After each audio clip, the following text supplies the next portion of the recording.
What's up, guys? It's your boy, Jim Rack Crypto, with the gothic vibes, with the no lighting. Um, at the lake house. I thought the light through the window would be appropriate, but it's not that. I don't think it matters. Nobody cares. Okay, nobody cares. Nobody cares. Um, we have a good one today, a really good one, I think. I don't know what you guys like, nor I just got to go off what I see. And Richard Hart, part 2 of 2 Kitco News aired yesterday, 10 hours ago roughly. I watched the first half of it. I kind of just browsed through them because I kind of want to react to it with Sam. Like, I just want to make sure it's like on context, because it's not fun when you watch something over and then Sam's like, oh, that's funny, and I'm like, yeah, but I watched that yesterday, fuck. So it's like, yeah, so we're gonna watch the RH video, vintage RH, as usual. Mashinsky, so down bad. I feel so horribly for his children and their bloodline because tarnished forever. And I feel I feel less bad for Daquan because he doesn't give a shit. Daquan. But Mashinsky actually pretended to be a good guy, so that's the hard part. Mashinsky went. So Sam, listen to this. Mashinsky was on Kitco News, the show we're about to watch, 10 months ago. We pulled some clips. Yeah, we did. And this is him literally saying, you can only get 20% here. Anyone else offering you 20%, automatic scam. Literally what he says. And it was like months and months ago. And Richard was like, oh, you had this guy in your show, didn't you? Like, you got people wrecked, motherfucker. Like, seriously. Imagine if like this was a full long career and it was just like I was making a lot of money and I had Mashinsky on my show. Okay. So I decided to have Mashinsky on my show. Might be a level up in the views that day, but deep down, reputation means everything. And Richard's trying to keep his rep up by saying, like, man, I was right. And I just can't. I got to tip my hat to the guy every time because he does not play the dangerous game of telling people where to put their money. And then, like, it's just a whole interesting thing. I'm going to get into it, guys. 14 comments. Let me read a couple just so I can go to the break. My coffee machine's making noise. Good morning, Hex. Warden, you in here first. Melf, Tony, Matt, Flat Earth Underground, Boss, Hex Evolved, Sir 3, Edward 6, Trichome 9, Alan, Fizz, Maddie Crypto, great to see you in here. Matt, great to see you in here. Jerry Oaksmith, GRC, shout out from my bathtub. Nice, Jerry. Nice. Par excellence, bit finesse, as always. Warden, you. Guys, when I'm outside of the house in Deep Creek, my internet is not work. So I'm basically just doing the show and like tweeting when I can throw a tweet out there. Guys, great to see everyone. Crypto in the Morning live every single day at 11 a.m. Eastern with host Sam Stolt. And we are taking over crypto and the self-development space because we rock.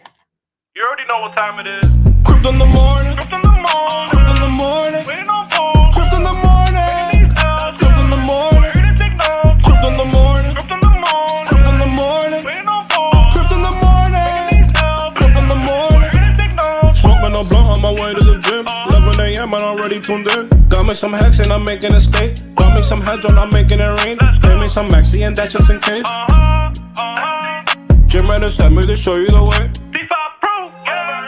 Crypto in the morning. Crypto in the morning. Crypto in the morning. Crypto in the morning. Crypto in the morning. Crypto in the morning. Crypto in the morning. Crypto in the morning. Crypto in the morning. Crypto in the morning.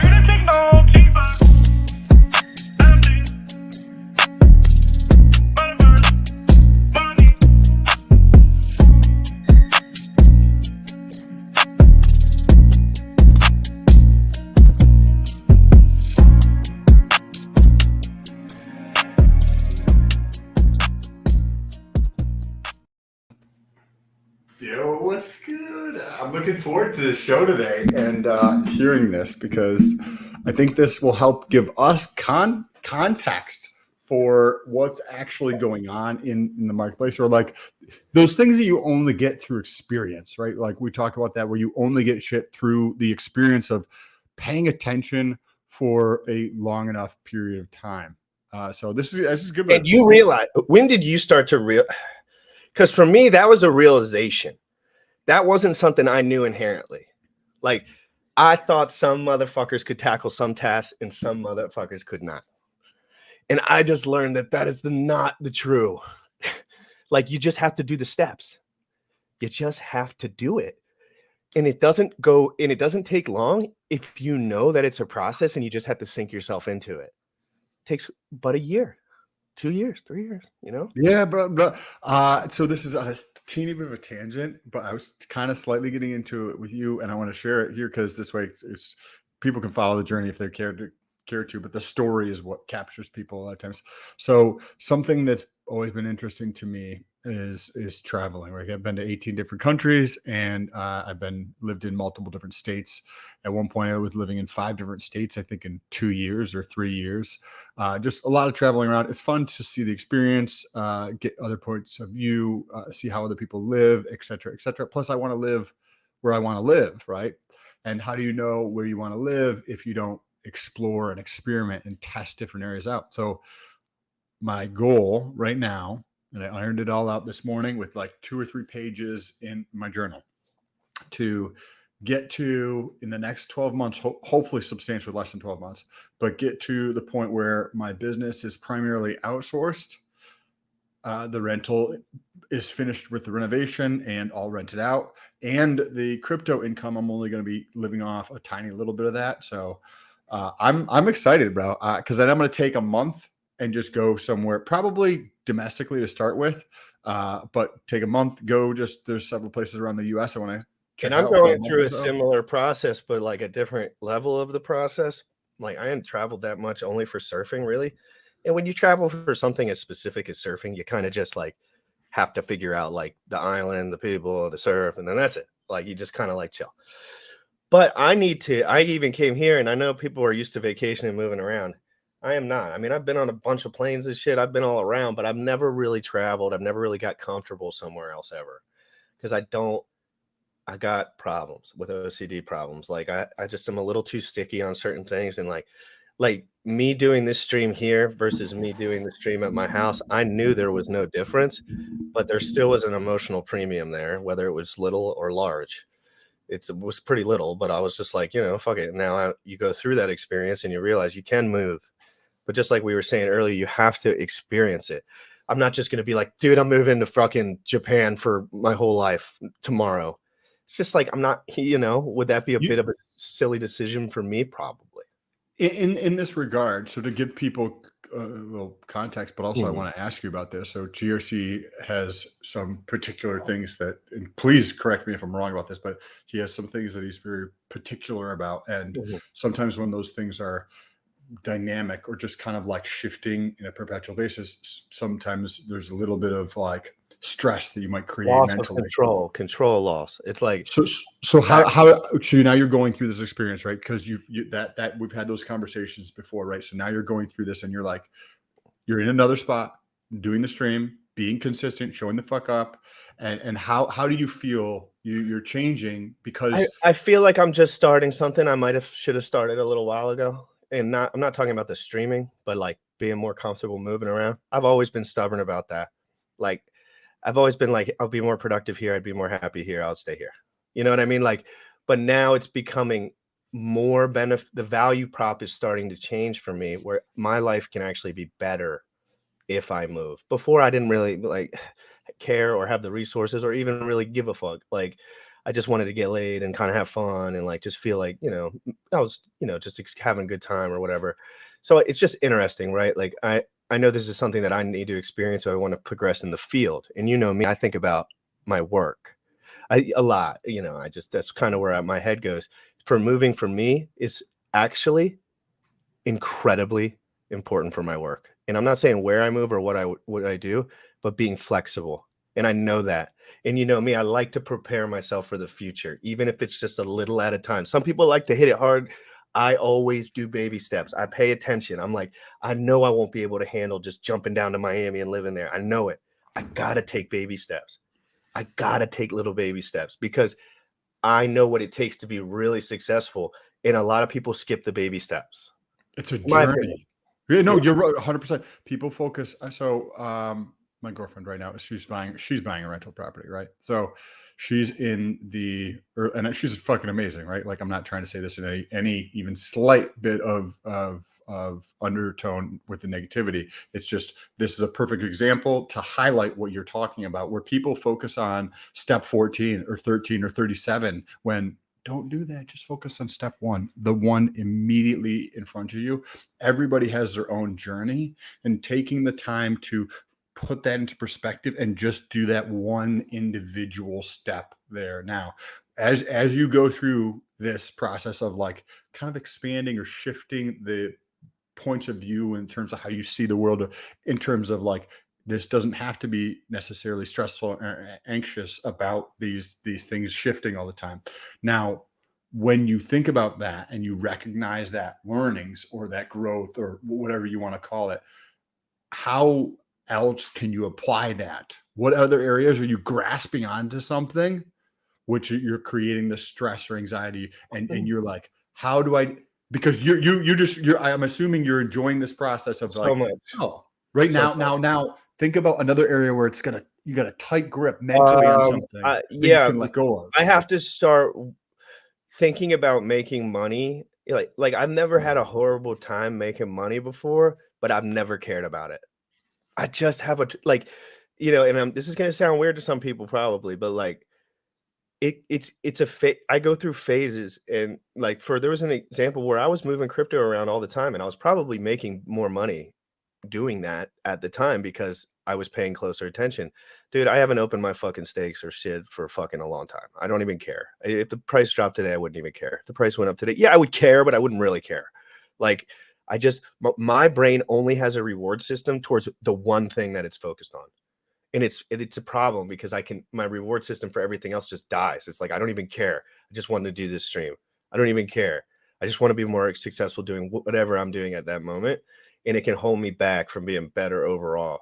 But I slowly but surely catch up the other ways. But it's Because hard. as we go, I think of life as facets, right? Like, you have Yeah. different facets, whether I put them into like 4 categories kind of thing, like relationships, that's intimate, it's friends, it's business relationships, it's family, all that. It's like, people call it spiritual, I call it mental, whatever that piece is, like the mental health, mental well-being, right? The peacefulness here. The physical health, right, is a tremendous one. We talk about fucking all the time. And then financial health or well-being or progress or growth in that area. And all of these facets make up the things that are important to me. And the further that I can push and grow in any one of those facets allows me to take that greater learning in the one area and apply it to those other 3 areas and really grow faster, right? Because like, you're going to be going through this, and then you're going to realize the learnings from this apply to another area of your life that allow you to grow. It is auto faster. compounding. It really is. And once you get a hold of that, like subtle information, you really go on a tear. Because you start to realize it all doubles back and no one else is doing it. So you're just like getting 10x while everyone else is like minus 2x. You know what I mean? And it gets exciting because you start to see where real potential comes from. You start to see where these little companies got their energy from. It's the same energy. There's different ideas for everything, of course, but it's the same energy. Those guys did not care about what everyone else was saying at the time. They knew more. They understood the game harder. They were talking about what we're talking about right now back then. And it's crazy. Go ahead. No, Crazy. this is interesting because you're talking about perspective, right? Because you were been around for longer in a certain area to gain that perspective. And this is a perfect transition to the perspective that Richard Hart has in the videos that we're about to get into around. I need to ask you this question. What do you think about Richard Hart so far? Like, okay, so because there was a time 2 months ago where you're like, dude, the fact that Jim Rat gets jazzed up about Richard gets me jazzed up because I know what kind of stuff that he gets jazzed up about. And it's usually pretty solid because it hits you in that spot and you feel the same thing in different areas. What do you think about Richard now? And I'm not talking about all the bullshit. You know exactly what I'm talking about. What this motherfucker's saying, the words that he says while he's explaining things, the detail so sharp, the insight so deep. that it's undeniable. I'm going to bring up one line he says, and then I'm going to let you answer the question. He mentions, this guy says, the same guys that made Bitcoin potentially run the government. And Richard said, no, that's not true, because the code on Bitcoin is absolute trash and the government code is amazing. And he was like, whoa. And Richard kind of let people know, like, dude, I'm 100 laps ahead of you. Okay. So what do you think about Richard at this point, as far as the message, the raw detail and the energy that he brings to the space, and the transparency, the truth? What do you think?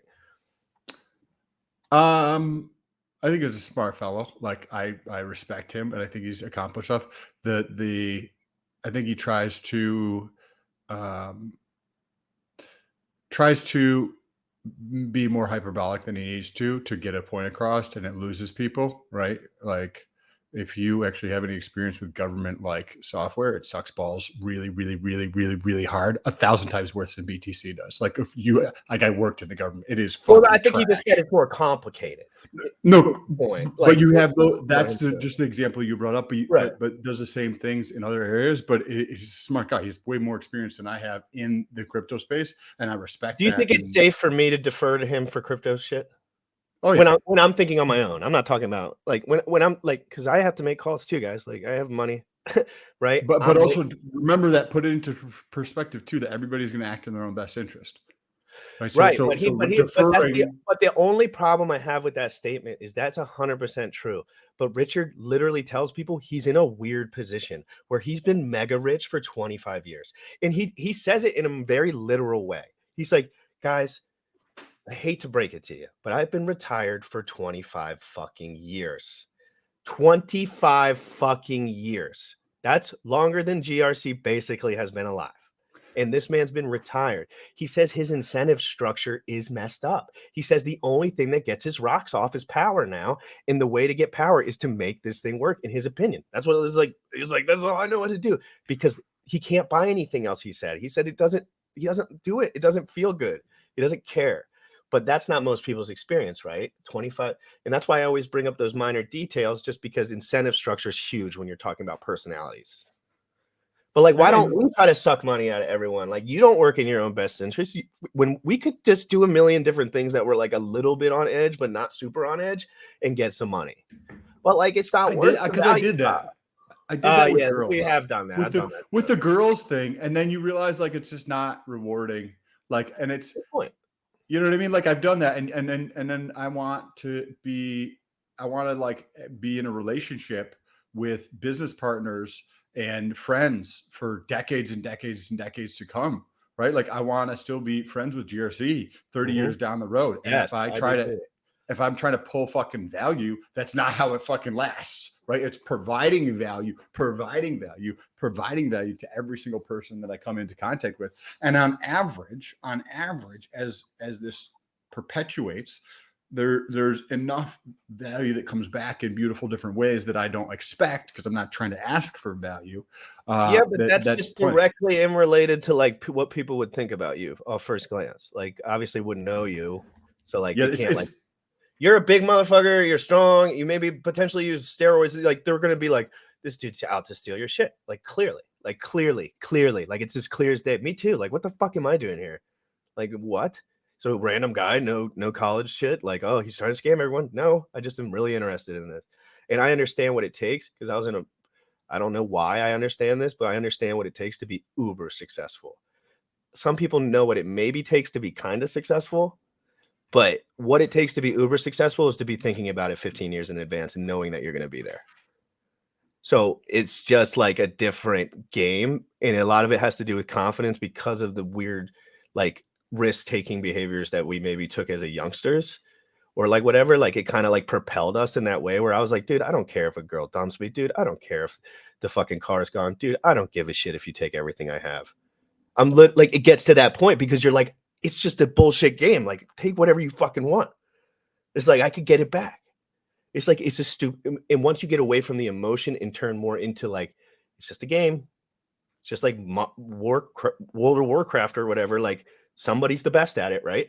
So deeply is that true, though, because when I first started talking to my girlfriend 5+ years ago, I told her, yeah, I was like, yeah, if you go out and you sleep with somebody else, like I probably don't want to be together, right? But the thing is that I would still see that as like my fault because I'm too blind to understand what I needed to do to level up in a Yeah, we can't go that deep. relationship. Don't go that deep. Don't go that deep. Yeah, because then I'm gonna have to mention something, and then because that gets so nuanced, and you have to be really good friends to talk. And I'm not saying because it's inappropriate. It's not inappropriate whatsoever. But it gets to that point where I know exactly what you're fucking talking. Like I know exactly what the fuck you're talking. But probably lost in translation because we talk so much that like we kind of feel it. But it's so true. Like everything in my life that goes wrong is a result of me. Period. I don't give a shit if my leg gets chopped off by a fucking gang member in the middle of the street. What was I doing in the middle of the street? What was I Yes, doing near a fucking gang member?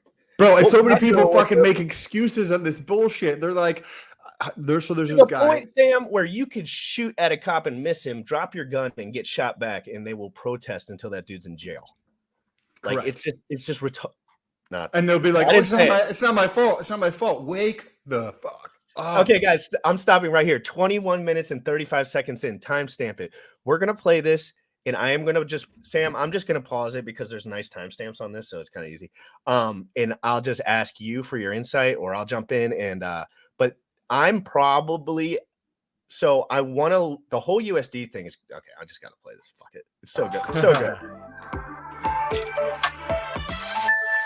Let's move on to part 2 of our interview. Turn the volume up. So in part 2, Richard, I'd like to discuss with you Hex in more detail and talk about some of the major events that have happened in the crypto space this year. We're currently in what some people will call the crypto winter.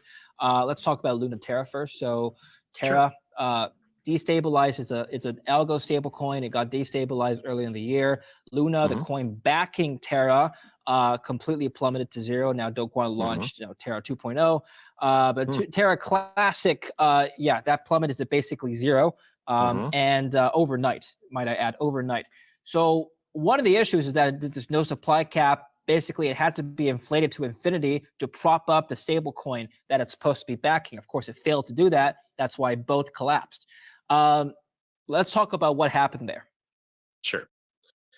So reflexivity is this property where when a thing goes one way, it wants to go that way even more.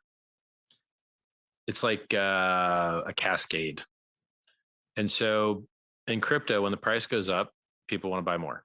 And then the price goes up, so they want to buy more. And then the price goes up, so they want to buy more. And then it gets punched in the nose hard enough. So for instance, this time, Vitalik and the Ethereum Foundation sold the top, dumped on your head at 5K and murdered the price at 5K, like they did last cycle as well. And, price went down. And when the price goes down, people want to sell. And so the price goes down, the people want to sell. And then you get the forced sellers who have to sell because they took loans and now their collateral isn't worth anything anymore. So they have to get liquidated. And then they're like, oh, haha, liquidation exists. I never thought that this stuff could go down.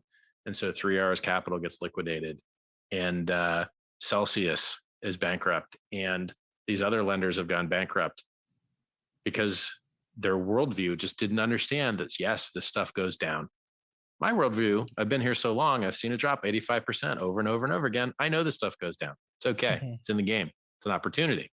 So with Luna, it had this extra parameter which enhanced reflexivity, which was the higher the price went, the lower the supply would be. But the lower the price went, the higher the supply would be. And so it amplified your upside and amplified your downside. Now, this particular parameter got some otherwise seasoned crypto people to buy dips that they didn't understand. So Luna dropped 95% 3 or 4 times in a couple of weeks.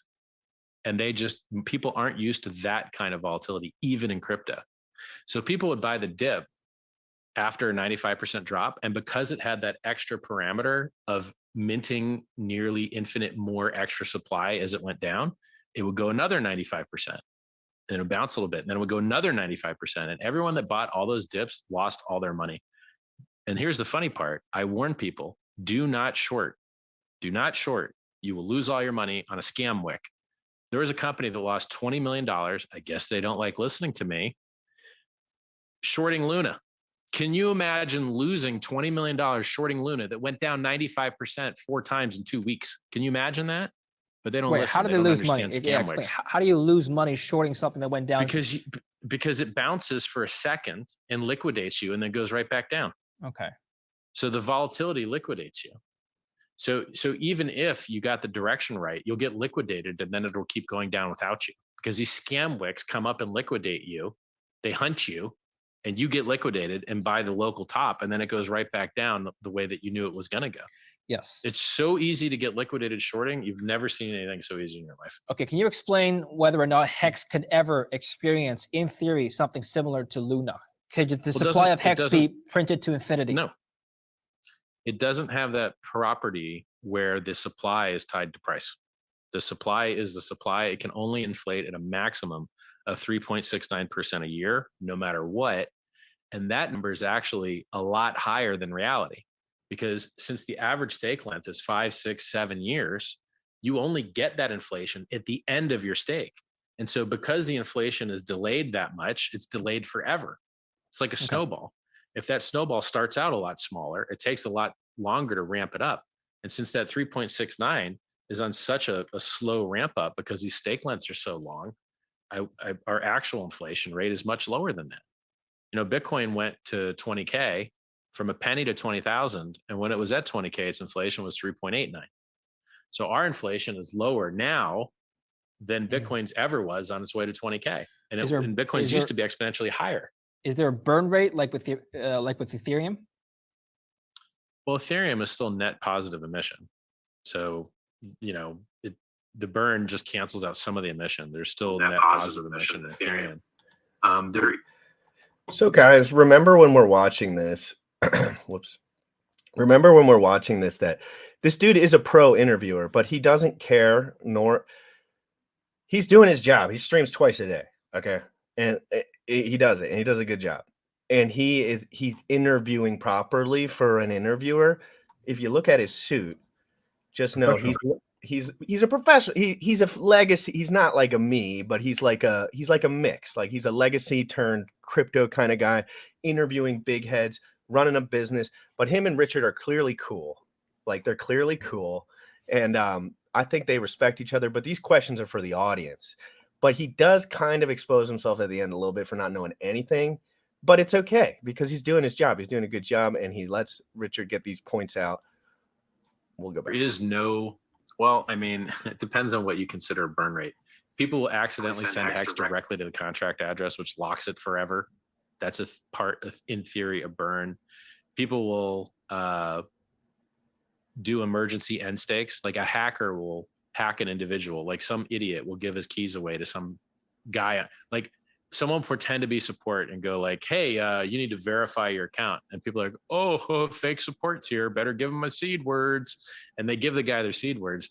And then that quote hacker, who's really just someone that asked you for your seed words and you were stupid enough to give them, which by the way happens all the time to all coins. There's scammers forever on every platform trying to get you. And it's not just crypto. They try and get you in the real world too. Well, anyway, those people, they got me for 40 G's, boy. Stake for all their stakes. Right. And then those emergency end stakes, half the penalties go to the OA, the origin address, which apparently has never sold a coin. And the other half goes to the rest of the stakers that did what they said they're going to do and didn't emergency end stake. So that you could call that a kind of burn as well.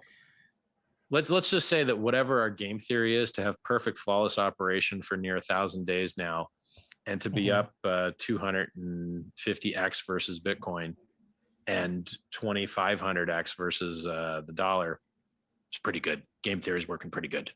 All right. I want to talk about Celsius and then yields now for both Celsius and yourself. So a little bit of background. Celsius Network is or was a major lender, asset manager of cryptos, crypto bank, if you want to call it.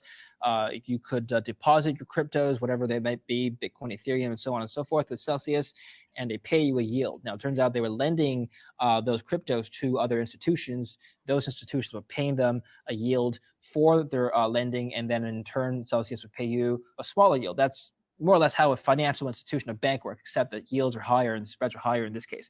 The company went bankrupt. Well, they filed for Chapter 11 not too long ago, a few weeks ago, and in June, actually, they froze all withdrawals and deposits and transfers. Withdrawals. I want to my condolences to his bloodline, his family, Mashinsky, all his children, everyone that is related to him in any way. Their bloodline is forever tarnished, and Richard really just puts a stamp on it here. So. And transfers, citing extreme market conditions. Mhm. A month later, they filed for a Chapter 11. Now, you have actually, I retweeted the story not too long ago on my own Twitter, and you actually responded, and you said that you've been begging people to take coins out of Celsius for a long time. Tell us about that.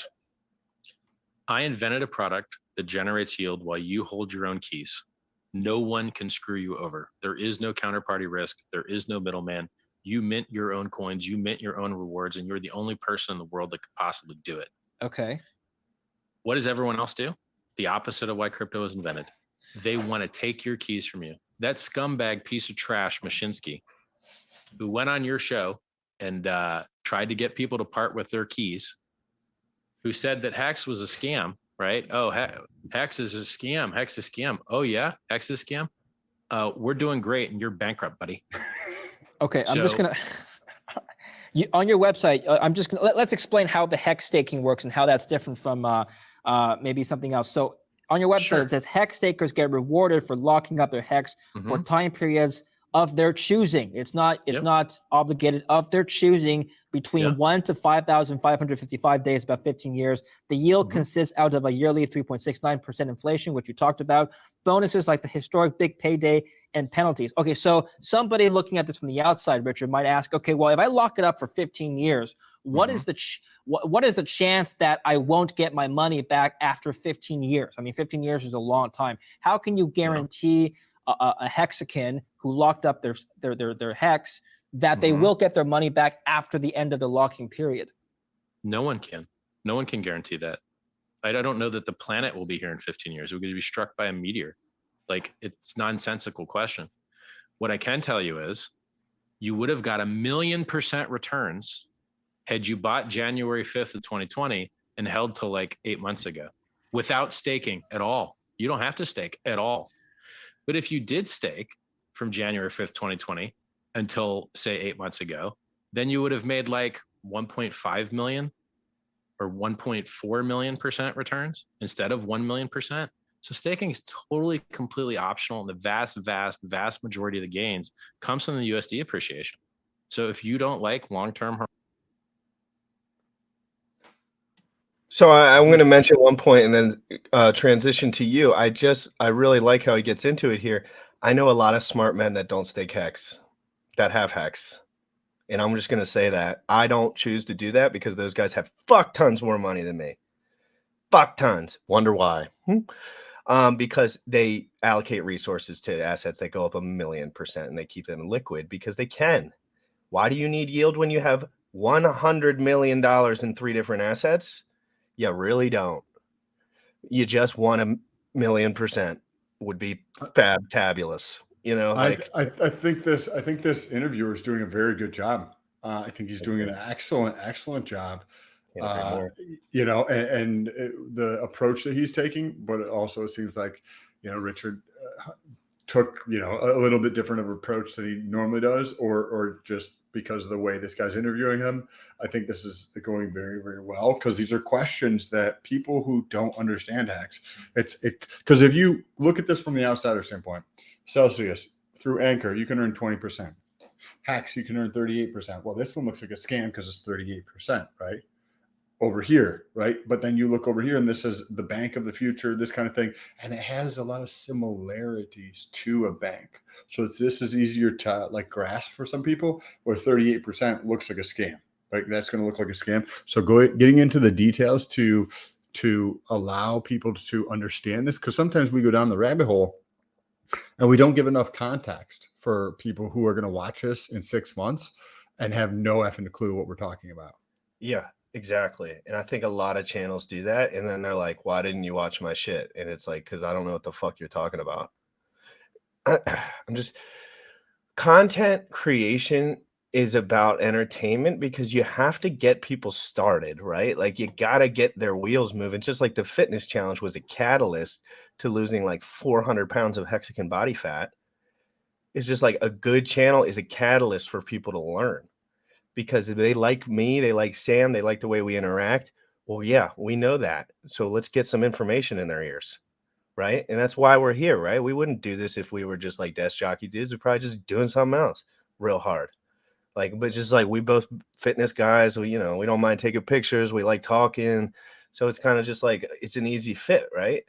And I think that people need to understand, like I try to focus on the quality, not the camera quality and shit, because I ain't fucked with all that yet, but I'm going to really soon because I need a new computer. But like we got Bullish in the background. He really believes in the channel and he's a pro. And like he really reminds me like that I do a good job, which is nice. Like I'm like, oh, thank you very much, because having reassurance for someone who's already done it, again, it only compounds. This is all compounding, but I think people need to understand that it's our job to make this entertaining. It's my job to make this show cool.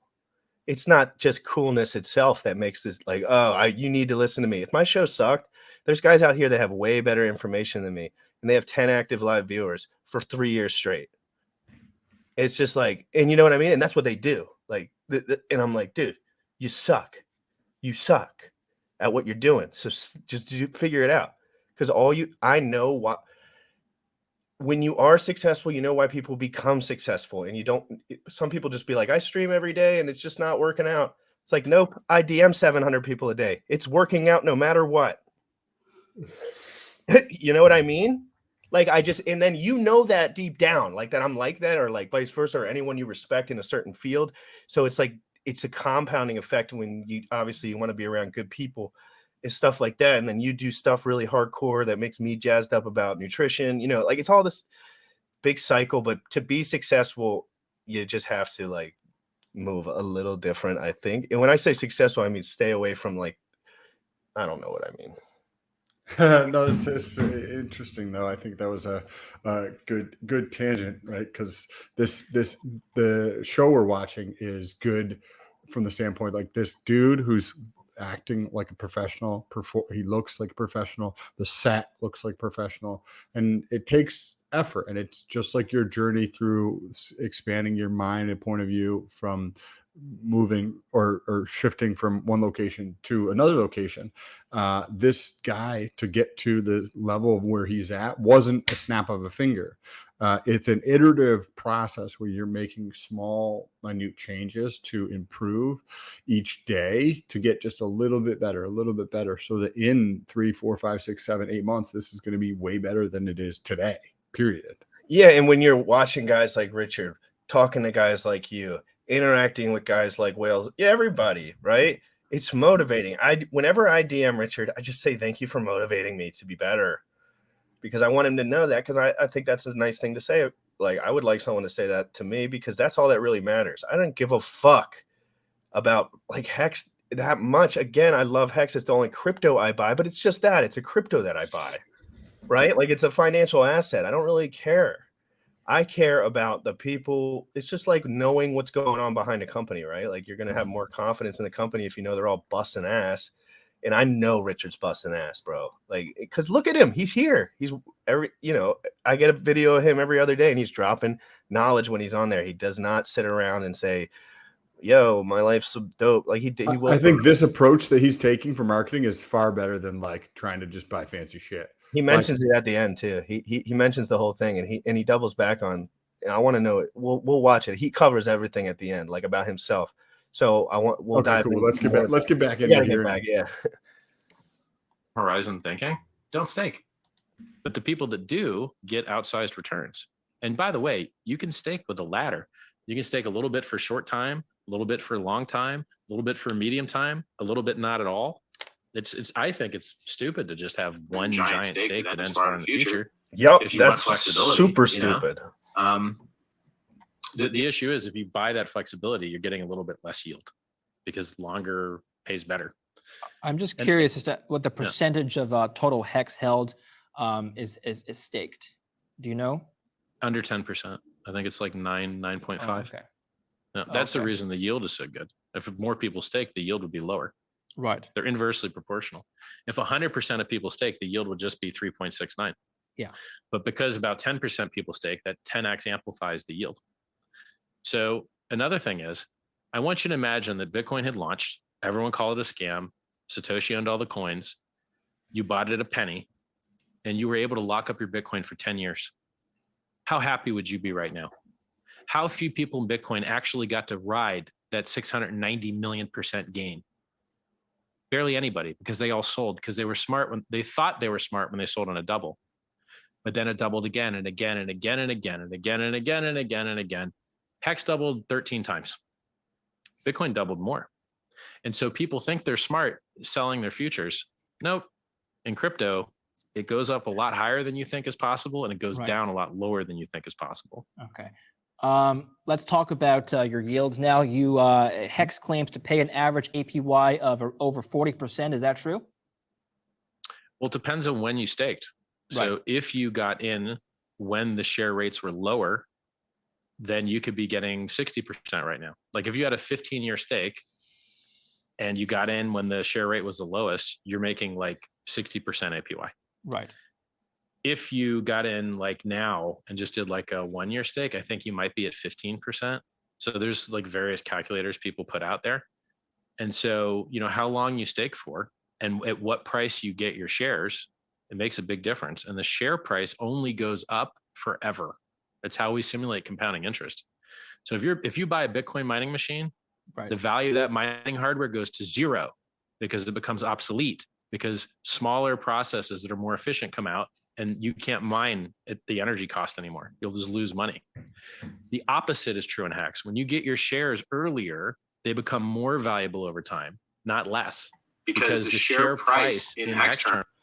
Real quick, guys, just so I don't forget to do this, I tweeted this out, said live right now, covering Kitco News 202 with Sam Stolt. Please give that a retweet. Smash the like while you're at it, guys. There's 77 watching and there's like 0 likes, so you better smash the like. Let's get back into it. Terms only goes up. So, you know, I think the share price now is roughly 3 times higher than it was at launch. Okay. In Hex terms. Now, your APY is still high by relative standards to other protocols. I'm just going to play you a little. But that APY is a lie. It's actually millions of percent. We're telling you the APY in Hex terms, but you have to multiply that by the USD gain. The actual APY is insane. The number's so large, I don't even want to tell it to you. So when you go up 1,000,000% and you made another 40% on that, that's 140 million%. I'm just going to play you up. It's if you're scared by 38, I bet the million really scares you. I don't think anyone's scared. I think they're just wondering how that's generated. So let's talk. So It's just Bitcoin with less negative externalities. It's just the same stuff Bitcoin did, but more efficient. I want to play you a little clip of Alex Mashinsky. It's an interview I did with him 7 months ago in December. I was with him in person. Oh, watch it out. Spicy Spice coming in hot. This is hot news. Like, this dude literally is going to get 12 inches in jail here shortly. So, like, this is actually critical. Like, and I asked him about yields, and this is what he had to say about protocols that generate high APYs. Take a listen. I mean, that sounds 20 sounds too much. 20 sounds too 10% much. Sounds reasonable. Sounds too good to be now true. I'm the reasonable guy now. Now that everybody else is throwing yields around. Are there any risks to this strategy? Because why isn't anybody else doing this? So not all yield is created equal. Right. Just because we are using safe protocols doesn't mean somebody else is using the same thing. So if somebody's offering you a lot, 20%, I would be very careful digging into why and how they're paying it. This is what he said. If somebody's offering you a lot, 20%, I would be very careful and look into how they're paying it. So I'm just going to let you respond to that. This is a piece of trash that tried to get your keys from you and did, that told you that it was doing was safe. It wasn't. That advertised his product as a good alternative to a bank. I'm the guy that tells you crypto drops 85 and 95% relatively often.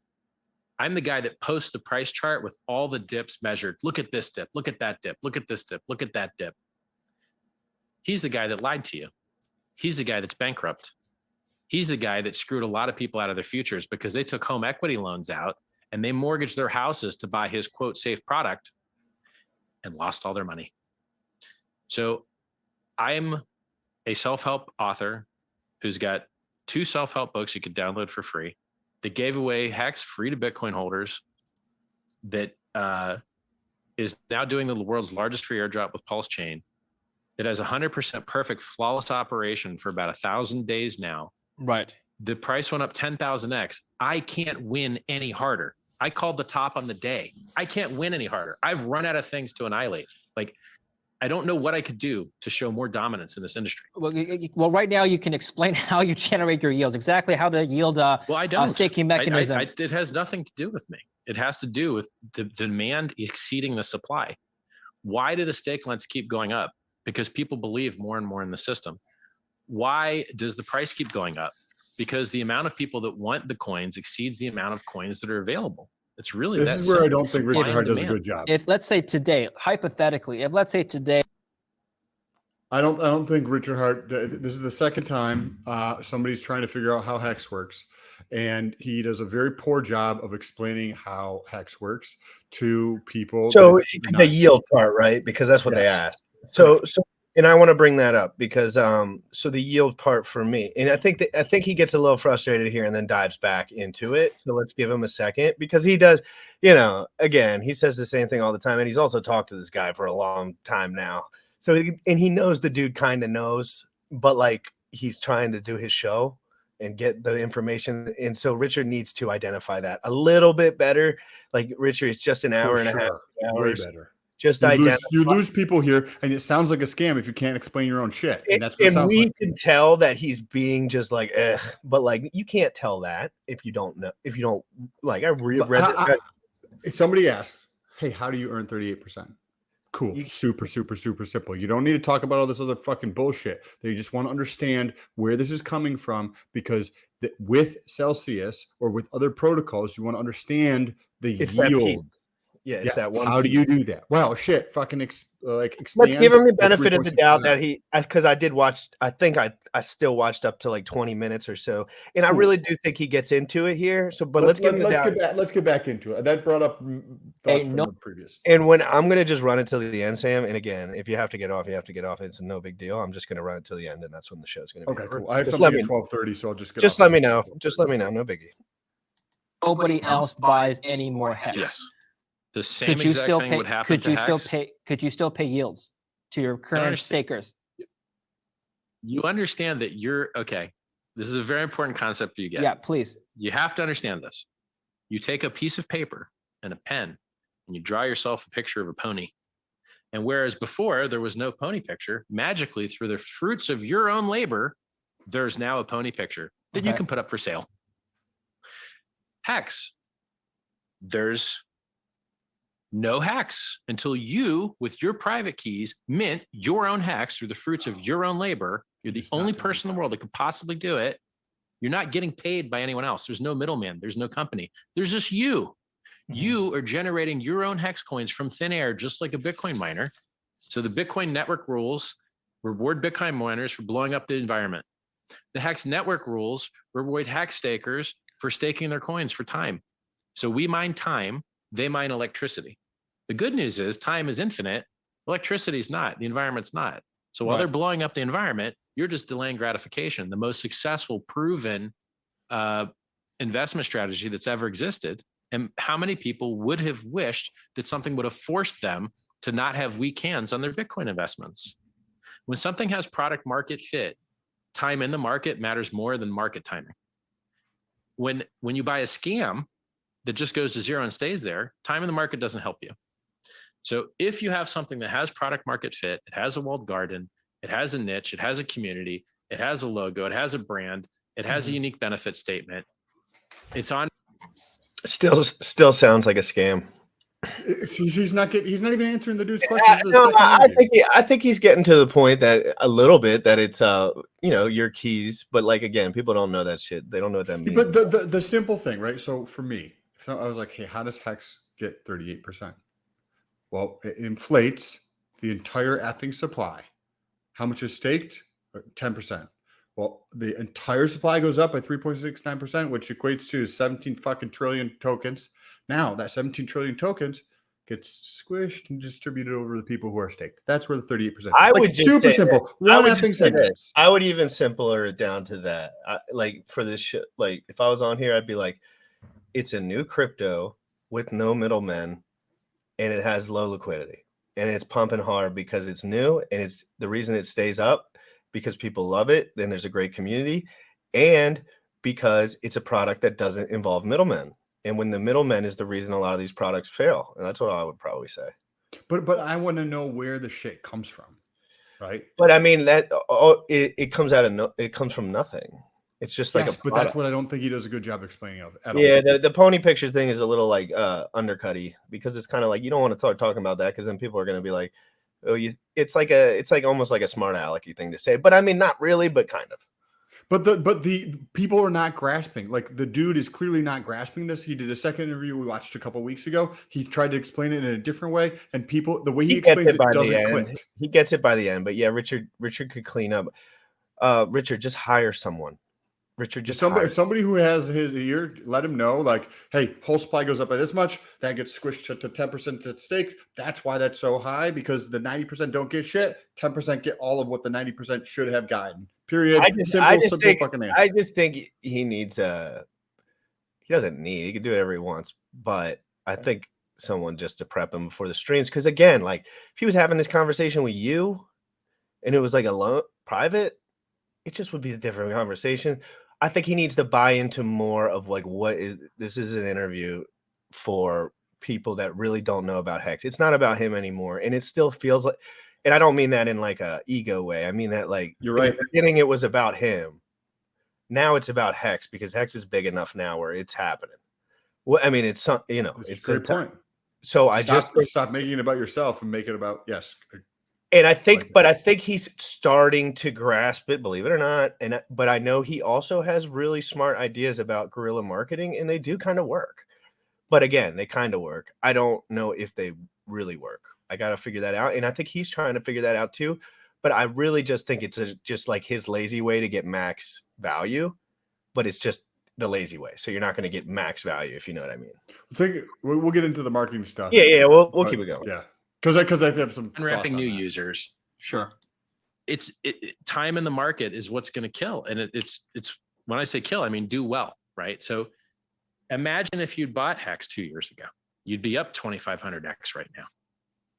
So it's like this idea of what happens if everyone sells at once, it goes to zero. What does that apply to? Everything, gold, houses, stocks. If everyone sells, it goes to zero. Okay, what if no one buys anymore? It goes to zero. What if there's a solar flare? I don't know. Maybe it goes to zero. What if zombies attack? Probably zero. It's just a stupid question.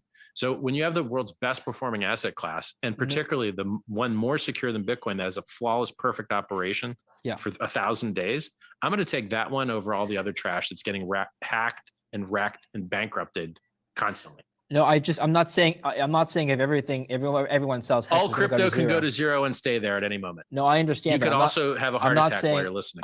I'm not saying everything's going to sell. The way it works is I buy Hex, I stake it, I mint my own APY, right? Can you just explain the code behind that?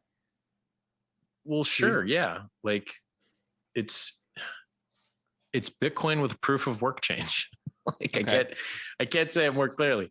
The network code says, yeah, you can. Okay. There's a massive opportunity. Do you have Hex? Okay. Yes. Okay. Yeah, I'll just real quick. I'm just gonna. The dude doesn't get it. Because he's not explaining it properly. Nobody knows what proof of work is. Again, he's explaining to non-hexicans. So all you hexicans in here, this is for entertainment purposes only when he's talking. And I'm doing a show. I'm trying to explain to people that potentially don't know, or I'm also reacting to this video just because it's fun. But yeah, nobody knows what Bitcoin with the proof of work chains means. If I said that to everyone in the world, they would all say, what the fuck are you talking about? So that's just but again, it's like Sam explaining peptides to a 12-year-old. It's just like every word Sam says, it's going to be like tripped over the fact that the other guy's not going to know what he's saying. Do you know what I mean? I know. Great point. So this gets to the marketing piece that I was going to get into later.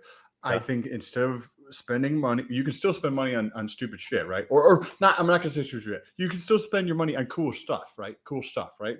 Well, I think a better marketing strategy is talking to more people, going on more shows like this, because clearly the point is not getting across. Whose fault is that? The person who is answering the question, right?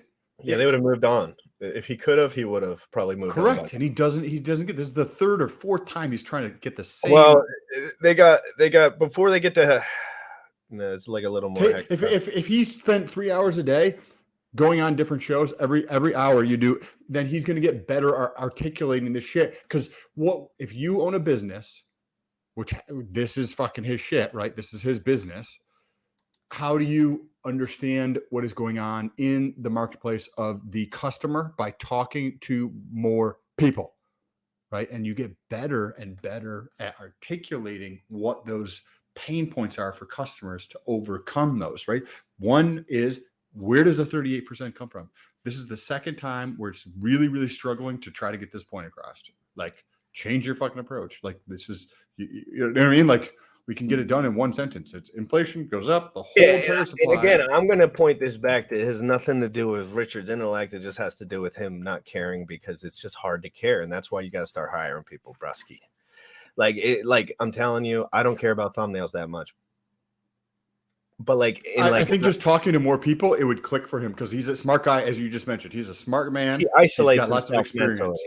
And if you talk to more, if you do 2 or 3 of these things every day, you know, you're gonna get to the point where you understand what the market is trying to get you across, and your approach to answering that question is going to improve. If I ask you the same question every single day for 6 weeks, right? Or I ask then the same, somebody else asks the same question, somebody else asks, your answer gets better and better and better developed. Just like when you go to the gym and you train, after 4 years of training, you're in a better place physically. And I think he knows that, but again, it's like that incentive structure. Like when someone tells you you're gonna have a heart attack, like you might start eating greens, right?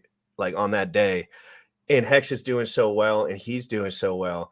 And he is also just kind of like gonna tell you, just like, look at the chart too. Like there is a part of this that's just like, come on, guys. Like the smart guys find Hex, and there is like a little premium for guys that are looking for a good product. But for the most part, he's talking to like a small amount of people that are like willing to pay and are like not sure about him. And I think he could do a better job. And I think it just comes down to this.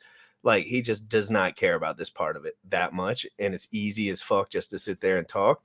But if he wants to get better, maybe he just thinks Hex is so good that it's just like, get in. I'll just sit here and talk. And maybe it is. Maybe this is better for the people, because smaller amounts of people get in that are actually digging rather than. I think it's just the communication just needs to improve. Yeah, for sure. But I think it comes from just like where you carry your energy, right? Like, and I like, it just seems like maybe he does care more. Yeah, he does care about this product pretty much more than anything. So you would assume. Yeah. Anyway, if you and I were to talk about Hex to a new person every day, right? One new person for an hour every single day. Do you think your ability to articulate and understand the way people think is going to improve around Hex? Yes. Yes, of course that's the case. That's what he should be doing, because this is the second interview. This is the second time. Plus, then you get to steal part of their audience, right? Because you're connecting with this and people are not grasping that. We've seen it in the other interview where he asked about it multiple times. This guy, it's asked about it 3 or 4 times because it's just not, you know what I mean? Like there's an opportunity there to take advantage of this and connect. And he has gotten better. He has gotten better over the years, but he's gotten less personal. So like before he would just do 8-hour live streams where he like answered everyone's questions specifically. And now he's just like, you know, and we got to give him the benefit. He's not that old too. He's like, what is he like? So he's learning with us. I mean, he probably admitted to, like, you know, he's just like, yep, 100%. And I respect Richard, but like, if we're doing a reaction to this, so I mean, this is kind of how it goes. You know, like we're going to talk about how I don't know Richard. I don't know Richard like that. Like, you know what I mean? I just don't. Did you lock it? Yes. Okay. How long did you say you were going to lock it for? Okay. Did you lock it for close to that long? Okay. Are you early? You're going to get a penalty. Oh, are you late after a 2-week grace? Okay. You're going to get a penalty. Mm-hmm. All right. You didn't end early. You didn't end late. Cool. Then you get to mint free extra coins. You mint your principal from scratch and you mint your reward from scratch. That's it. And now you just created new coins out of thin air that never existed before. And here's an interesting fact. When you deposit your coins, they don't actually get deposited. They get destroyed. Very important concept. I'm going to turn to the concept. I'll tell you why. They have laws around this stuff. Yeah. So isn't it much better to not have any custody, to not have any vending machine, and to just destroy the coins and mint new ones out of thin air? Yes, it is. Smart guy, Richard. Smart guy. I'm going to turn to the community now. There's some smart questions that came in for you as well. This one came in from a user called Dime. Ooh, Hi, a hold question. on. Before we do it. Yeah. When people ask me when is it going to go to zero and how will I lose all my money? I like to do the other side and go, what happens if it goes another 10,000x? What if it becomes a global reserve currency? I like to do the parade of imaginary horribles to the other side, because there's a lot of upside. There's only 100,000 stakers right now. That's not a lot of stakers, man. A lot of potential. All right, go ahead. Question for Richard Hart. Can you see Hex ever being listed to Coinbase or Binance? Would he like them listed on there? Thank you. How can I say this? There are certain companies that email me, and they, at the bottom of their email, say that this communication is protected and under NDA and don't share this communication. And so I'm not sure if it's binding, because I didn't sign any NDA, if I can remember. So let's just say I receive emails from large companies that I can't talk about because of NDA. I would like it to see listed on Kraken. I'd like to see it listed on Coinbase.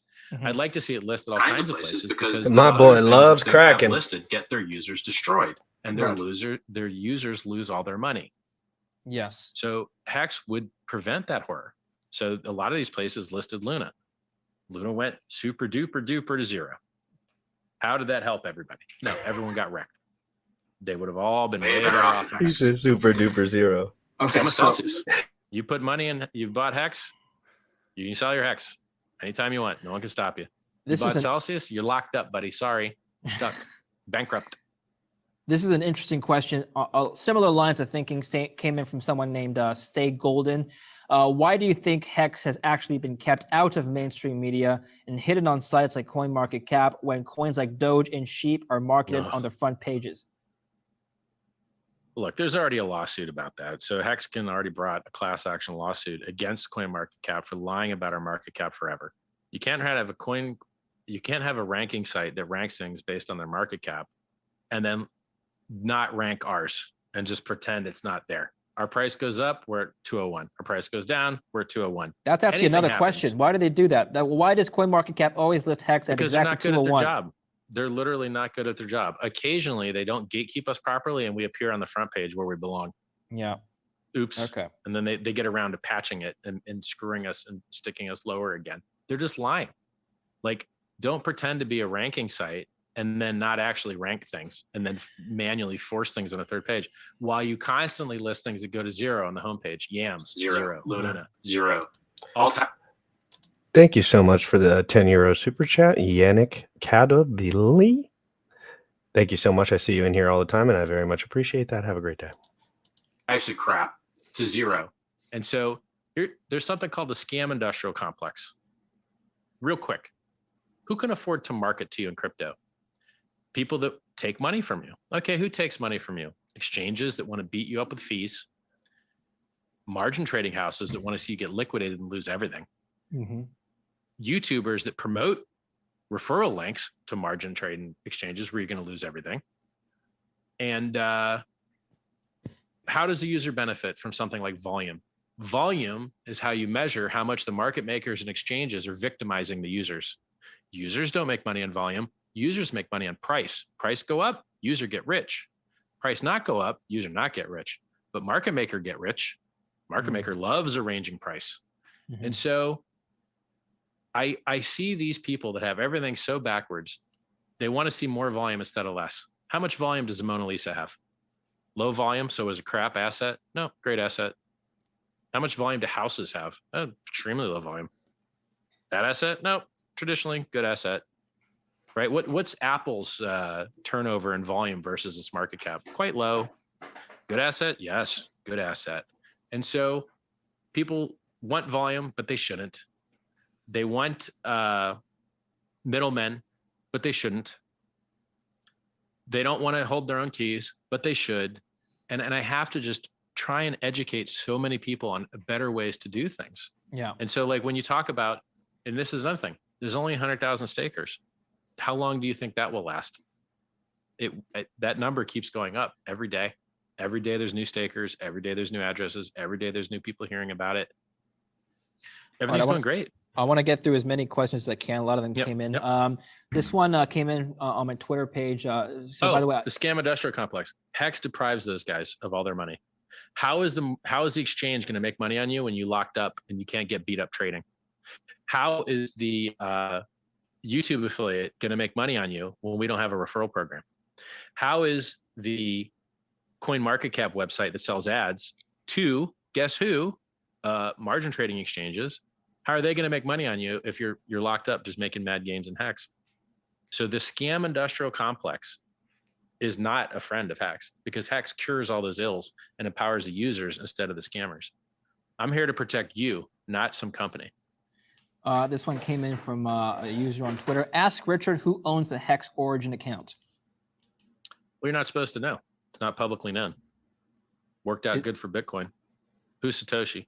Price went up 690 million%. Is it you, Richard? Nobody knows. Not publicly known. I tell you that origin address seems to be the world's number. Just a quick, just check his smirk. These guys have talked about this beforehand. If you just to watch the next second, if you have a zoom in on his face, when he asks him this question again, he is a show host and he is great at it. I mean, fucking dynamic. He's great. He's very good at this. He's very good, and it's a refreshing thing to see because he's open-minded as well, and that's just what we don't see a lot. Look at his face. Not publicly known. I tell you that origin address seems to be the world's not publicly known. I tell you that origin address seems to be the world's #1 baller holder to have never sold a coin. You do the chain analysis on that origin address, unlike Vitalik and the Ethereum Foundation that dumps on your head, and all the founders of everything else except Bitcoin that dumps on your head. Apparently the origin address is like the world champion of never selling, apparently. Well, can you comment on how much of the Hex market cap, currently around $11 billion, is your own? No, I never talk about my finances. There's no upside to me. People, it's rumored that I'm a billionaire. If you say so, guys, I would never confirm or deny it. Yeah, I'll come back to that later. This is a question about Bitcoin, actually. We talked about Bitcoin a lot, but I haven't asked you this. So Samuel Van Dam asked, what price level is not profitable to mine BTC? You know? Yeah, it moves. This is a good question, and I can't wait to hear his answer because I want to know, like, do they stop? Do they like completely stop when that margin? Because I know Sam, like, I'm thinking about Sam doing this. I don't know why, but I'm just gonna think like that. If Sam was doing this when that exact premium, when he would just shut it off probably and just not be doing that at that moment anymore.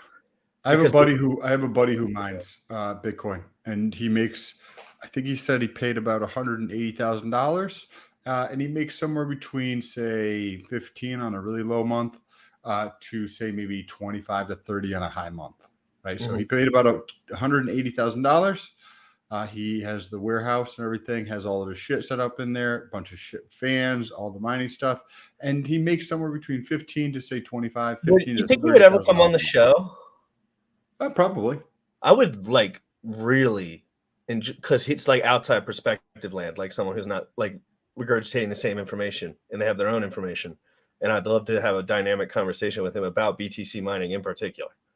Yeah, I haven't talked to him. Give him a shout and see if he wants to. If he doesn't, like, obviously. He also has a company for. Well, this last time I spoke to him 2 or 3 months ago. He started a company for creating miners for Helium, because Helium, right, is the largest like node network in the world, right? Or whatever the case is, maybe behind Google or Amazon's like shit or whatever, but it is growing by like 40,000 per month. And these nodes are creating a mesh network that is going to be the global ISP, or could be the global ISP. And so which is a hot topic right now, because that's it. I mean, that's what we're looking for. Everyone with a cell phone, do you want internet for free, or do you want to pay a middleman? Just let me know in the comments with a bicep if you want. Well, what if you took, just hypothetically, and I don't follow Helium close enough. Just me neither. We got to dive again back into that. what if you took Verizon, AT&T, T-Mobile, Comcast, Spectrum, right? All of these players, Frontier, you can go on and on and on and on. You took all of them times 200 countries, and then you took the totality of that, and instead of all of that money going to those companies, what if the players in the game were everybody who owns the nodes, right? And that's effectively what helium is. So all of those companies that are just collecting the centralized profit from providing internet, now you can go through and provide the internet and get paid to do that. I'm actually going to be setting up a helium miner. Sam, in 5 years, we're going to be getting paid to go to the gym. We're going to be paid to have sex. We're going to be paid to do everything, because there's going to be a paid to have sex. I mean, like paid. We'll be streaming it. That's probably why. No, not like paid to have sex. I mean, pay like. I've asked my girlfriend. She doesn't everyone know will get paid to have sex. So I mean, like everyone will get paid to go to the gym. Everything that everyone does will have some incentive structures tied to it that holds inflation, because why not? It's energy, like it's. So I think it's interesting. Let's get right back into it. I have great points. I want to know more about BTC mining, because to me it seems like if I had to buy different hardware if I had to buy more hardware, I'd be so pissed off. And supposedly you have to do that a lot. So I'm just kind of curious about the timing there. But let's see what Richard has to say. I haven't watched this part. That's fine. So there's a retargeting algorithm that every 2 weeks, which technically actually is a number of blocks, but it's usually 2 weeks. Sometimes blocks come faster and slower, which is why I add that nuance. So basically, as the price comes down, it becomes less efficient to mine. Some miners have to turn off their machines, the ones that aren't as efficient on electricity. That's the thing I told you earlier about, where the inefficient machines get turned off first because they can't afford to mine profitably with electricity costs. And then once the algorithm notices that the blocks are coming in slower because there's less mining hash rate, it lowers the difficulty so that it's easier to mine again, which makes it, more profitable to be a miner. And then, so basically the Bitcoin hash rate tracks the Bitcoin price. So as the cost of Bitcoin mining tracks the Bitcoin price. And when it becomes unprofitable mine, you just turn your miners off or enjoy losing money, up to you. If you like losing money, you can just turn your miners off and buy somebody else's coins, and then you'll have more coins than than mining at a loss. It's just interesting how I'm looking. So by the way, I pulled Twitter. I got like over 300 questions submitted. I can't read all of them, but there are so many supporters of you and there's so many doubters. It's just a polarization on my Twitter feed. This is not crazy. This is not a question. This is a comment, a positive comment. Sure. It says, David, it would be great if you could have Richard on as a regular monthly guest to give commentary on the overall crypto market. He's easily in the top 1% of the smartest people in crypto. So top 1%. I think I'm higher up, but I mean, it sounds okay. I knew you would say it. I'm way higher up. Just take the 1%. Just take the 1%. This is a negative comment. So I got to be fair. I got to read you the negative comments as well.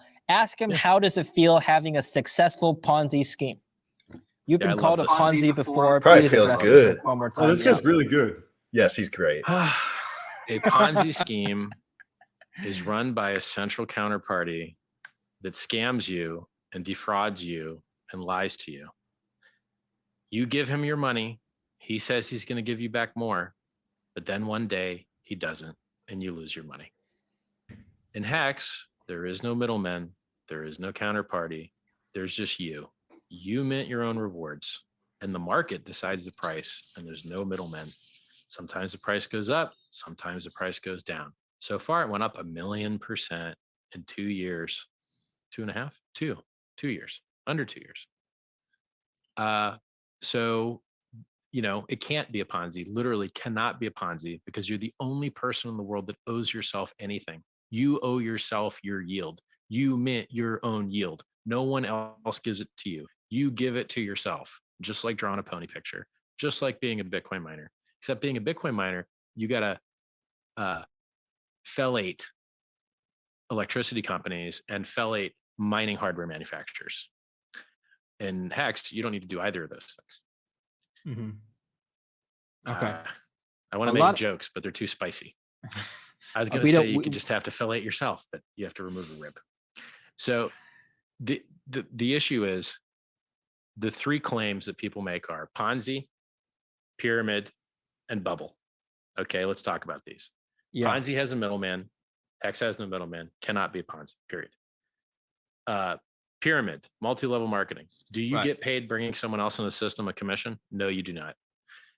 A pyramid has the maximum number of middlemen between product and service and user. And so it's extremely inefficient. What are the middlemen in Hex? There's no middlemen. There's you minting your own yield. And then there's the market deciding a price. It's the absolute most efficient minimum middlemen possible. Not an MLM, not a pyramid, not a Ponzi. Can it be a bubble? Yes, it can. It just dropped 95%. But guess what, homie? When you go up 10,000x, that 95% just cancels out of 20x. So you're massively up from earlier. And you know what else has done a lot of 85 and 95% dips? Ethereum did a 95% dip. Then it went from 88 to 5,000 after a 95% dip. Bitcoin dropped 85 all the time. I got into Bitcoin at 30. It dropped down to 2. That's a 93.5% drop. Then it went up to 13 and down to 266. Then it went up to 20K and down to 3K. Then it went up to 14 and down to 3,800. Then it went to 69K down to 17,600. Volatility is the price you pay for the world's best performing asset. So Bitcoin dropped 75, Ethereum dropped 85, Hex dropped 95. Which one do you think is going to get up the hardest? Mm-hmm.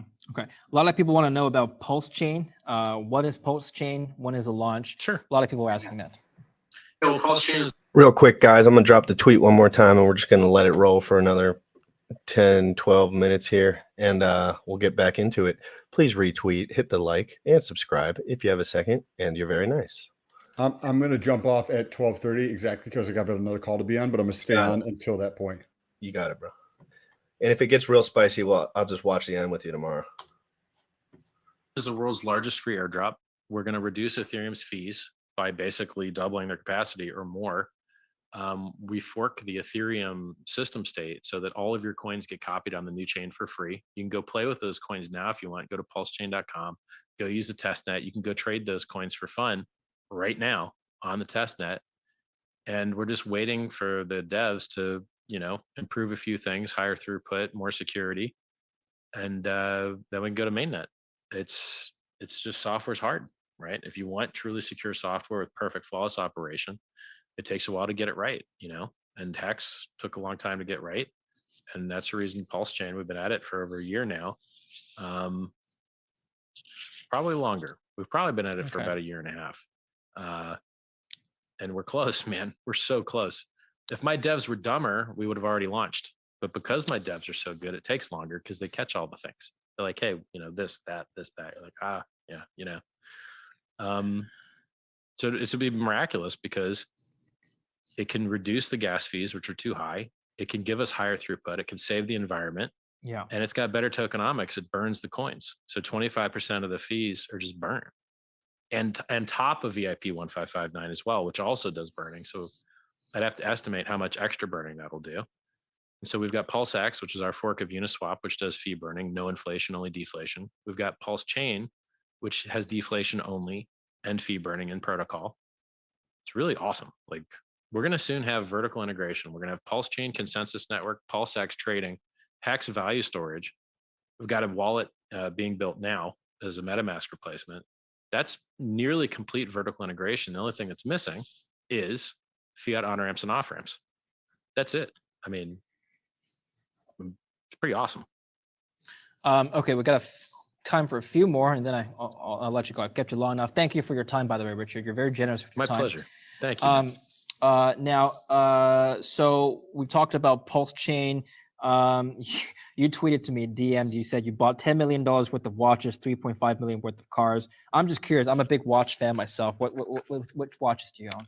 Well, you own a lot of them, but what do you talked about the one you're wearing now. Do you have some behind you? You usually have a watch behind your wall. Well, I decided that I shouldn't keep so many watches directly next to me as like a bounty to like violate my physical security. Smart thinking. Most of them in a secure location. Also, from an insurance standpoint, like right now, I've got this $1 million. A lot of the times they won't they won't cover you from an insurance standpoint if you keep them in your own physical location.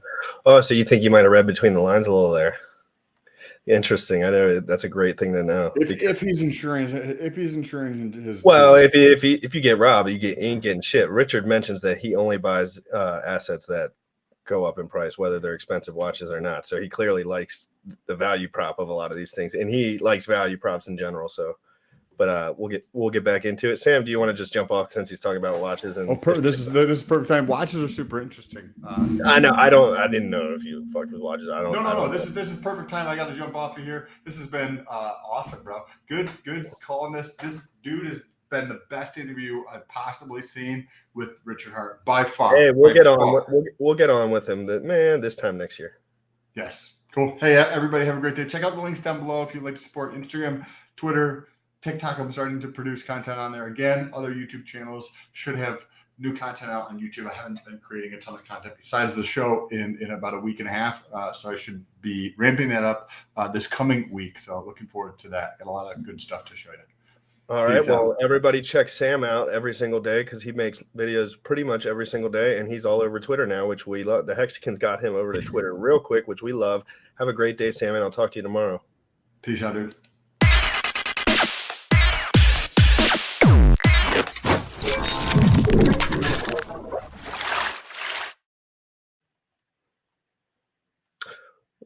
We're back. Just like that. Let's see how many minutes are left in the video. Roughly 12. Let's gonna let it run, and if he says anything interesting, I'll chime in. And I haven't watched this, so I'll just be sitting back and enjoying it, and I'll chime in if I must. Rolex Daytona Rainbow with diamond bezel face. What's your favorite piece in your collection? Do you have one? I think the GMT Master 2 SARU is still my favorite. I mean, this Casino Jacob & Co. that's 650K is pretty cool. It's real chunky. It's like 47 millimeters, something like that. Yeah. Yeah. And the funny thing is, like, I made money on all my watches. So my $10 million in watches is up in value. Some of them quite a lot. Most other people's portfolios didn't do as good as my, like, flex on other people hobby. Like, I also own the world's largest diamond. Do you sell your watches? Do you buy them to flip? No? Okay. I mean, I called the top on the watches and I was right about it. And so if I were in that market, sure, I would have dumped them. Yeah. But the issue is that I invent things that become worth billions and billions of dollars and save people's lives. And so it's better that I optimize for those things which affect hundreds of thousands of lives than it is to just play a small market, you know? Like, how do you save people's lives? Well, yeah, I know you. Let's talk about your charity, but sure. I'll let you answer that question. Well, I've produced free self-help books for years, long before, you know, anybody knew I was in crypto. I called the top on the day, and I've done that more than one cycle. Did it in 2017, did it now. I gave away free hacks to Bitcoin holders. I'm giving away free Pulse Chain to everyone that has any coin on Ethereum, including Ethereum itself. Yeah. I raised $27.5 million for medical research. Pulse Chain raised that. Yeah, I mean, I get messaged. I have free videos on how to stop drinking, stop gaming, stop gambling, have better relationships, give better apologies. And so I got a lot of people to stop playing poker, a lot of people to stop trading. I've have thousands of messages of people that tell me that I've greatly improved their lives. I mean, we've had hacks actually cause people that were suicidal to stop being suicidal because it shifts your focus into the future and you have something to look forward to. And you're part of a community. You know, when you've got people that are locking up for 15 years at a time, so many people are locking up for 15 years that it brings the average to 7. This community is never going to be broken up. They're going to be there till the end. And these stakes keep opening. And like this, it's a powerhouse machine that we built. I mean, and we're all, we're immune to so much of the trash that happens to everybody else.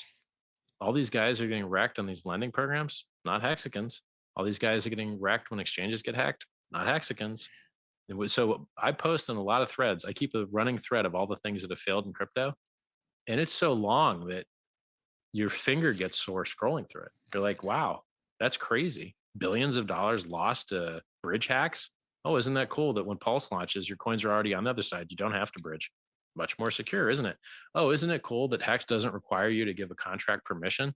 Is you just sign at will? You never have to worry about the contract going evil or anything. What a better design pattern. Oh, isn't it cool that Hex is gas efficient with caching and bitwise shifting? And you just go through and like everything's better and better and better. And it just, you got to try it to understand how much better it is. Like try it.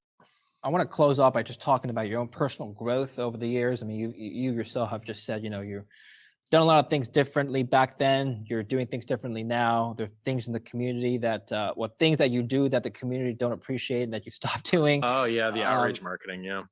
So I'm just curious as to, what inspired you to, I guess, better yourself personally over the years, if you want to call it that. Life's not fair.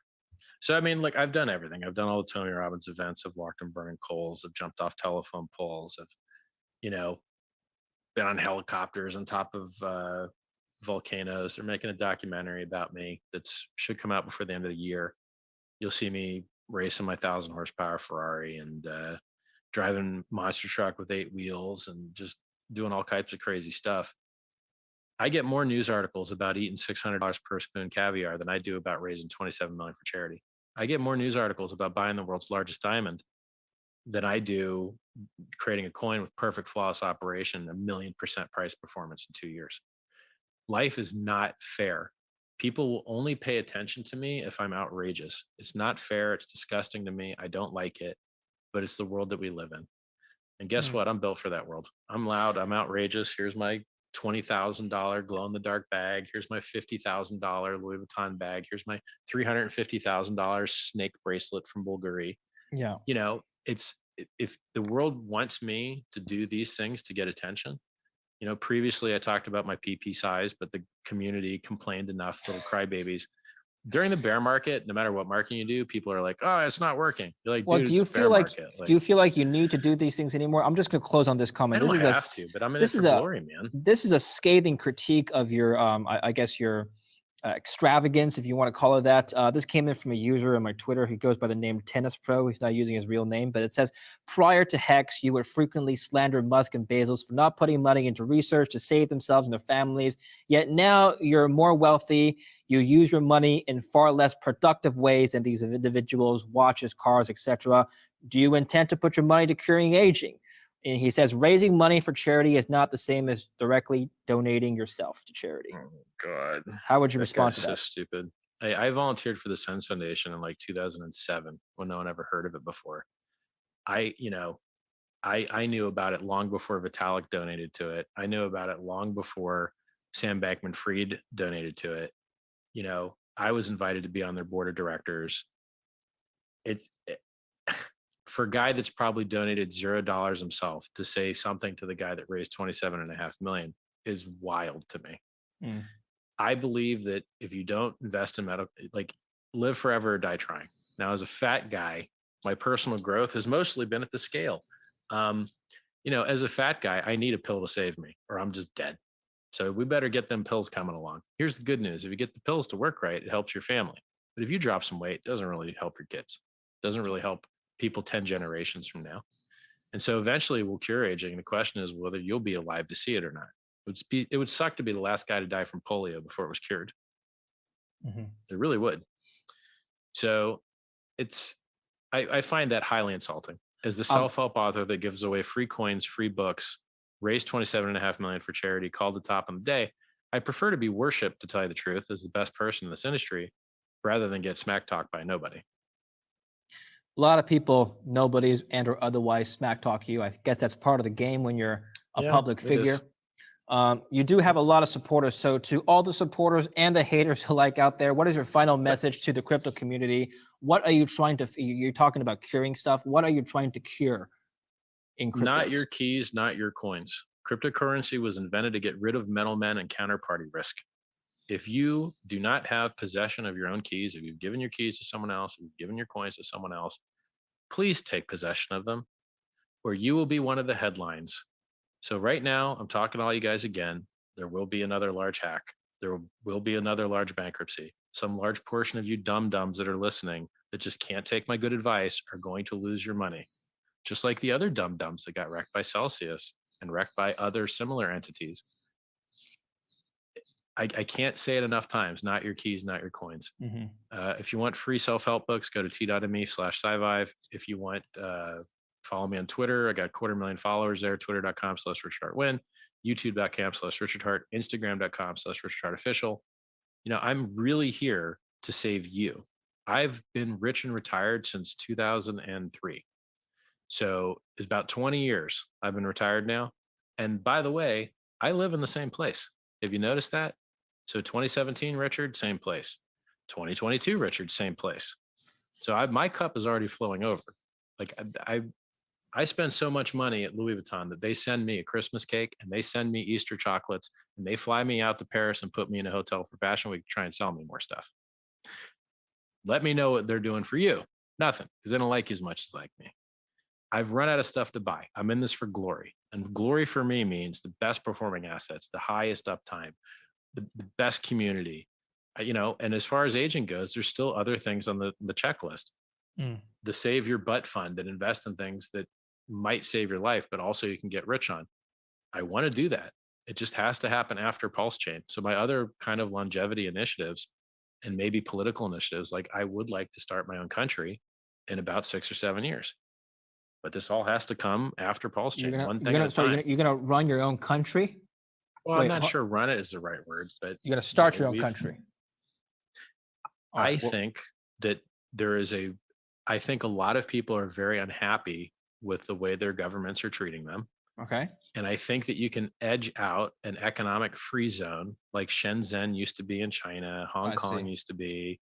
You can edge out an economic free zone and get some preferential treatment, tax, and then work your way up to trying to buy yourself out of this horror. A lot of governments are not fair to you, man. And it would be nice if there was an option. And it gets worse all the time. Like if you're an American and you want to travel in Europe, you can only travel 90 days at a time. And then you have to go 90 back out. People don't realize that. They all overstay their visas. And so every new country that gets added to the Schengen area, which I think is 26 countries, was 27 when the UK was in it, I think, it means that your vacation is that much shorter because it's one less place that you can bounce out to. I see. So like your ability to travel is lower and lower. Like basically everything in the world is getting worse except the stuff that I'm building. Cryptocurrency is one of the only things in the world that can truly return the power back to the people. Everything else is getting worse. Your ability to travel wrecked. And the Canadian government seized funds from people that bought sandwiches for other people for a political protest. They literally shut down the bank accounts of people that bought lunch for other people. That's disgusting. And so we see governments reducing your freedom. I mean, this central bank digital currencies, they want to make programmable so that they can decide what you can buy and what you can't buy. And so they're going to let you buy all the insect protein you want, but not let you buy hamburger meat because they think that that's better for the carbon quotas. And so you're going to get you won't have money anymore with the central bank digital currencies. You'll have coupons, and the coupons will work where they want them to work. This is disgusting. This is privacy is a human right. How are you supposed to have privacy when you've got to use Visa and MasterCard to buy anything? How are you going to have privacy when your data is being sold by everybody for everything? I mean, even the United States government buys your location data to get around the Fourth Amendment from unreasonable search and seizure. They just buy it from private companies and they're just like, we didn't do it. The private companies did it. Cool, right? And like everything is getting worse everywhere. You've never had less choice in banking. You've never had less choice in any service. When's the last time you got to call somebody and get a human? Oh, you don't like how your Gmail's working? Try and call someone. Oh, your account got canceled? Try and call someone. You're not their customer, you're their product. So cryptocurrency and the things I'm building are some of the only good things I know going on in the world. Like it's the world kind of sucks right now. Perfect. All right. Well, Richard, I got to let you go. You've been very generous Thanks, with man. your time again. So thank you. Thank you for being here. And I like to have you back on again at some point to talk about the My crypto pleasure. markets whenever Always a pleasure. whenever they move. And thank you again. And thank you for watching Kitco News. I'm David Lynn.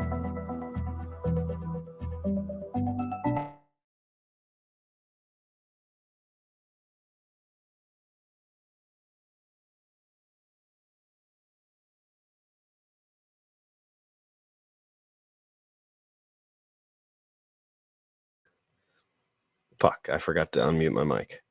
Thank you so much, Bitfinesse, for the $49.99 super chat. It'd be cool to have an unannounced surprise 1-year follow-up for volunteering Hexicans. The only thing better is Hex, drugs, and rock and roll is more of it. Yes, I totally agree. Yeah, I know. My bad. I know I was muted. I'm not going to react to the end of that. It's pretty self-explanatory. Great interview all the way around. I'm excited. I'm on vacay. I'm getting off. Guys, I'll be live tomorrow, 11 a.m. Eastern. You already know the deal. If you need to get a hold of me, then pray about it. All righty, guys. Have a great day. I'll talk to you soon. Ciao. Let's play a little outro song. You already know what time it is. No, not that one. That's the beginning one. Young folks, you dripping on them motherfucker. With your heart. With your heart. Bought my Hex from the fucking start.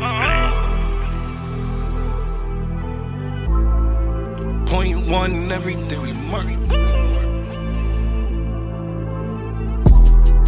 Bought my Hex from the fucking start. Sacrificing all this bread like I'm Richard Hart. Got paid on big payday and I had a hit restart. Now I'm checking on my pulse just to check my heart. Bought my Hex from the fucking start. Sacrificing all this bread like I'm Richard Hart. Got paid on big payday and I had a hit restart. Now I'm checking on my pulse just to check my heart. Checking my MetaMask moving. Look at the Hex, he is mooning. Looking at wives they be choosing. Peter is why they be losing. Pull chains out, now get me a check. He's gas up and it got me a mess. Remember the times he died collect. Hex, I been eating, I'm dying in the best. Getting this back like a year ago. Getting this post, I ain't letting go. Swerving the ring like a Lambo. Getting this back like a year ago. Getting this post, I ain't letting go. Swerving the ring like a Lambo. Bought my Hex from the fucking start. Sacrificing all this bread like I'm Richard Hart. Got paid on big payday and I had a hit restart. Now I'm checking on my pulse just to check my heart. Bought my Hex from the fucking start. Sacrificing all this bread like I'm Richard Hart. Got paid on big payday and I had a hit restart. Now I'm checking on my pulse just to check my heart. Richard Hart.